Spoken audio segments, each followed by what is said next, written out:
The next step, now that the lawsuit's filed, we're going to file for a preliminary injunction and on an emergency basis and get a court date as soon as possible and have a hearing and argue. We're going to make our arguments and the state's going to make their arguments.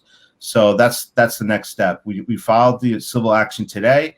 We'll file the injunction in a day or two, and then we're ready to roll, ready to rumble. If you had to guess a timeline, can you give us a guess on a timeline from what this is something you've done before, so I know you have an idea. I know you can't guarantee, I get that, but if you had a guess on what do you think a timeline might be, can you give us one? What could happen?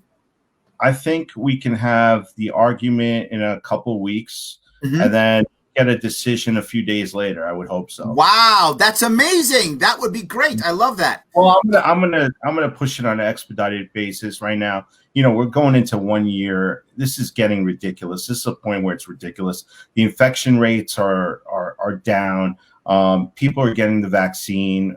There's been reports that we might have herd immunity in April or early May. So we need to open up our economy because if we don't open it now, there's going to be no economy to open. And we need to open it now as soon as possible and get people working again. And let's start making the city back to what it was, the greatest city in the world.